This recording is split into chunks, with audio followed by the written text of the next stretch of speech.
Good day everyone.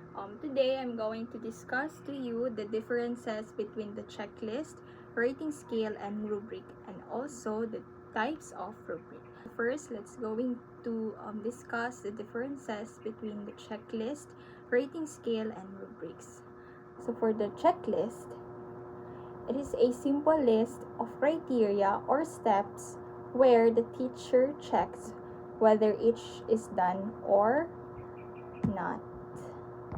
So, yung checklist, it is a simple list ng mga steps or procedures na ginagamit ng teachers to verify or to check whether kung each part ba ng mga or kung each steps ba na yun is nasunod ng mga students. So, it only focuses on the presence and absence of an element. So, hindi siya nag-focus doon sa quality kasi ang gina-check lang ni teacher kung nasunod nga ba ng students yung steps or procedures sa paggawa ng task or ng performance. So, rating scale naman, it is a tool that measures the extent or degree to which criteria are met.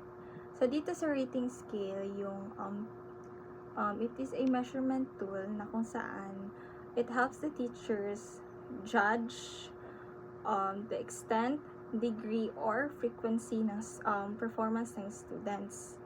So, it doesn't check if something is done compared doon sa checklist. It only shows or it only tells kung how well or how often it is done using the numbers or descriptive levels. Sa rubric naman, it is a scoring guide that combines criteria and a scale with descriptors for each performance level. So dito sa rubric, it is a comprehensive scoring guide that combines yung specific criteria with a performance scale. So yung each level na yon includes yung mga detailed descriptions ng level that shows kung anong quality ang performance dapat ang mapakita ng mga students, and it helps both the teachers and the students to understand the expectations clearly. The checklist, it determines if requirements or steps are met or not. So yung main goal lang ng checklist is to check if nasunod nga ba or na-complete nga ba ng students yung mga procedures when ginawa nila yung task or yung performance. However, sa rating scale naman, it measures how much or how well something is done. Kasi yung main goal lang ng rating scale is determine yung quality or frequency ng performance ng students. So, it allows the teachers to express judgments like to what extent or kung how well a student has met a specific criterion. Compared naman doon sa rubric, which describes what quality looks like at each level. Kasi yung purpose ng rubric is to evaluate yung quality ng performance ng students across the different criteria, and it also provides a detailed feedback. It also helps describe what distinguishes the excellent work from fair or poor work because of the detailed description ng each level. Now next is yung sa yes or no decision ng checklist.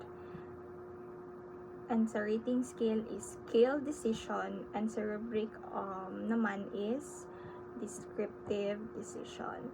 So sa checklist, yung checklist nagagamit siya ng yes or no or done or not done judgment.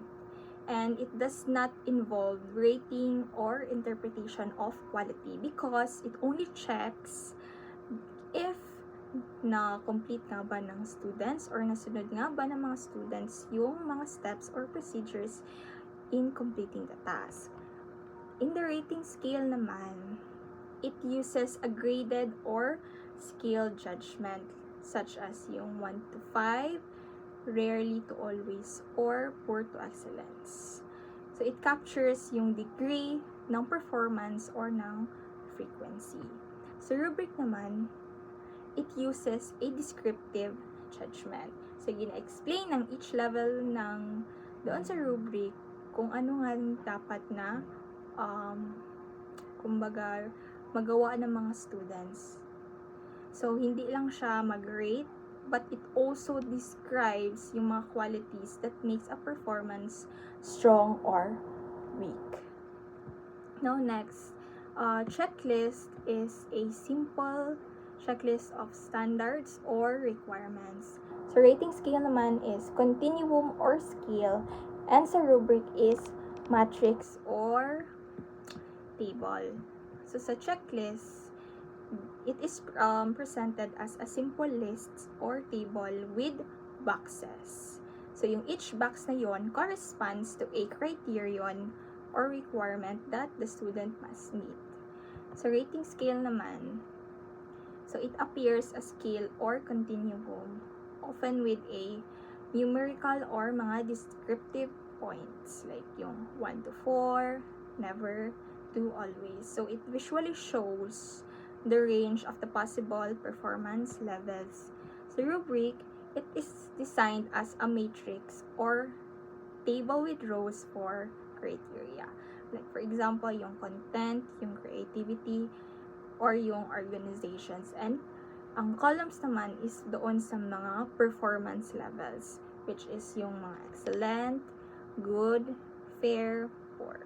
So, in summary, yung checklist, it is only best for checking completion of requirements or steps. So, rating scale naman is mas best siya for judging how well something is done. While sa rubric naman, it is best for describing the quality of the performance and also giving feedback. So next, let's proceed to the similarities of checklist, rating scale, and rubric. So the first similarity is that all rely on criteria to judge the student's work because each tool uses specific standards or criteria para mag-evaluate ng performance ng students. So, yung criteria na to will help the teachers to know kung ano yung titingnan nila doon sa ginawa ng students. And it also ensures consistency in grading. Now, second, all are assessment tools. So, they are all used to measure the student's learning and performance. Whether it's checking the completion, whether you are rating the quality of the performance of your students, or giving detailed feedback, which is yung rubric. So, these are all mga assessment tools that are used to measure the student's learning and performance.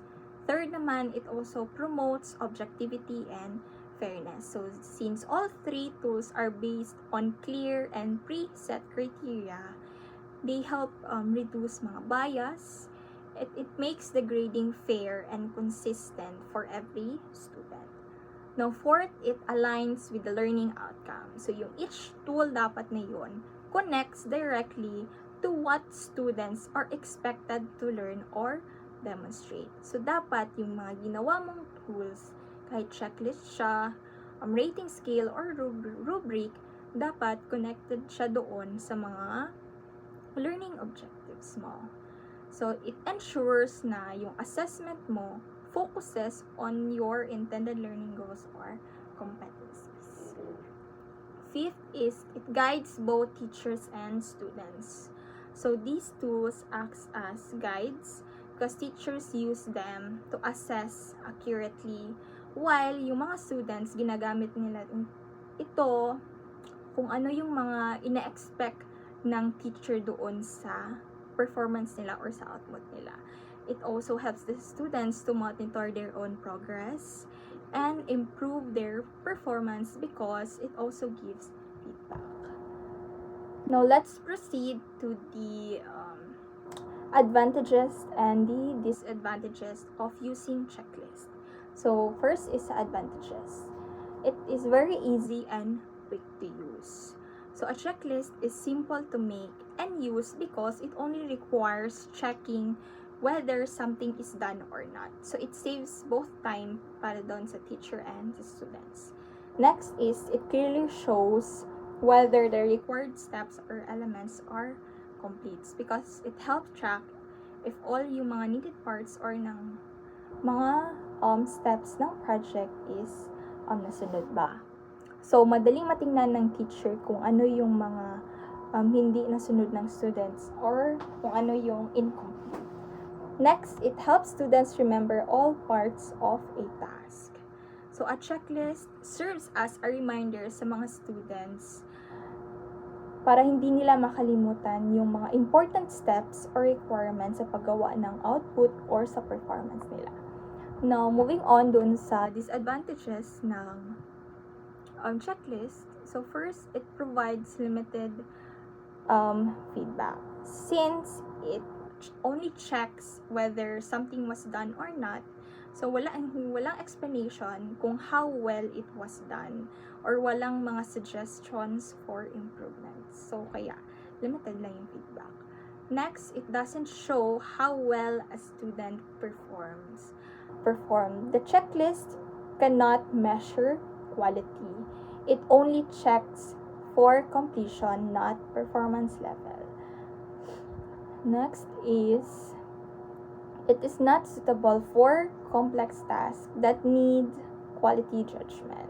So, for yung mga tasks na requires ng mga creativity, ng mga analysis, or ng mga skills, ang checklist is hindi siya enough gamitin para doon sa mga complex tasks ngayon because it doesn't assess the quality of the work. Because again, it only checks if nasunod nga ba yung mga steps or procedures. Now, moving on sa advantages ng paggamit ng rating scale. So first, it focuses the scorer on specific and relevant aspects of performance. So at rating scale helps the teacher concentrate doon sa mga most important parts ng task or ng performance such as yung accuracy, yung organization, or participation. So it makes the grading more focused and organized. Now next, it is easy to score and interpret. Since madali lang siyang gamitin because yung teacher, the teacher only needs to choose kung anong level na nag-describe sa performance ng student. So, it can be excellent, it can be good, it can be fair, or it can be poor. So, it is also easy to understand yung result. Now, third, it can measure both quality and frequency of behavior or performance. So, a rating scale can be used to assess how well or how often did the student perform a specific task or behavior. So, this makes it flexible for the different types of assessment. Now, moving on doon sa disadvantages. First, it limited judging quality or frequency because yung rating scale only measures yung degree or frequency ng performance. So, hindi talagang or wala talagang explanation or detailed information about why or how a student achieved that certain level. Now, second, the different raters might interpret levels differently without clear descriptors. So, if yung rubric doesn't have a clear explanation for each level, so yung teachers or yung observers might score differently because nag-base lang sila doon sa own understanding nila ng level na yon, which could lead to the inconsistent results.